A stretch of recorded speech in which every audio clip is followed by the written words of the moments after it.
Hello everyone. Welcome to Sanmarga classes. ವರ್ಗಗಳು ಮತ್ತು ವರ್ಗಮೂಲಗಳು ಅಧ್ಯಾಯದ 57ನೇ ಪ್ರಶ್ನೆಯನ್ನ ಗಮನಿಸಿ.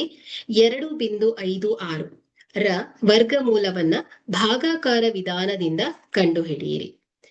ಸೊ ಇಲ್ಲಿ 2.56.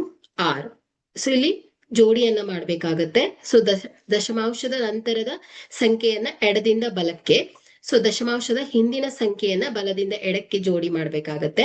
ಸೊ ಇಲ್ಲಿ 2 ಮತ್ತು 56 ಭಾಗಗಳಾಗತ್ತೆ ಅಲ್ವಾ. So 56, so 2. ಓಕೆ, ಸೊ ಈಗ ನೀವೇನ್ ಮಾಡ್ಬೇಕು, ಭಾಗಿಸಬೇಕು. ಸೊ ಇಲ್ಲಿ 2ಕ್ಕಿಂತ ಕಡಿಮೆ ಇರುವ ಅಥವಾ ಸಮನಾಗಿರುವಂತಹ ಪೂರ್ಣ ವರ್ಗ ಸಂಖ್ಯೆ. ಸೊ 1 ಗುಣಿಸು 1. ಸೊ 1 1 1.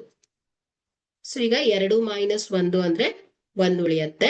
ಸೊ ಈ ಬಿಂದುವನ್ನ ಮೇಲ್ಗಡೆ ತೆಗೆದುಕೊಂಡು ಹೋದಾಗ, ಸೊ ನೆಕ್ಸ್ಟ್ ಏನ್ ಮಾಡ್ತೀರಾ, ಸೊ ನಂತರದ ದಶಮಾಂಶ ಈ ಬಿಂದುವನ್ನಿಟ್ಟು, ಸೊ ಮುಂದಿನ ಜೋಡಿಯನ್ನ ಏನ್ ಮಾಡ್ಬೇಕು, ಕೆಳಗಿಳಿಸ್ಕೊಳ್ಬೇಕಾಗತ್ತೆ.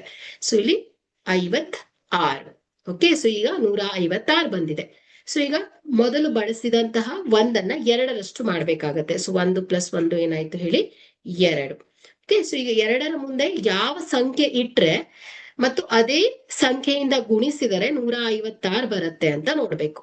ಸೊ 2 ಮುಂದೆ 6 ಇಡಿ. ಸೊ 6 ಗುಣಿಸು 6 ಮೀನ್ಸ್ 26 ಗುಣಿಸು 6 ಮಾಡಿದ್ರೆ 156 ಆಗುತ್ತೆ. 26 6 156 ಅಲ್ವಾ.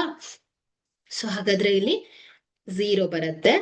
ಸೊ ಇಲ್ಲೇನಾಯ್ತು, 1.6 ಅಲ್ವಾ. ಸೊ ವರ್ಗಮೂಲ 2.56 = ಏನ್ ಹೇಳಿ, 1.6 ಆಗತ್ತೆ. ಸೊ ಇದನ್ನ ನಾವೇನ್ ಮಾಡಿದ್ದೇವೆ, ಭಾಗಾಕಾರ ವಿಧಾನದಿಂದ 2.56ರ ವರ್ಗಮೂಲವನ್ನ ಕಂಡುಹಿಡಿದಿದ್ದೇವೆ.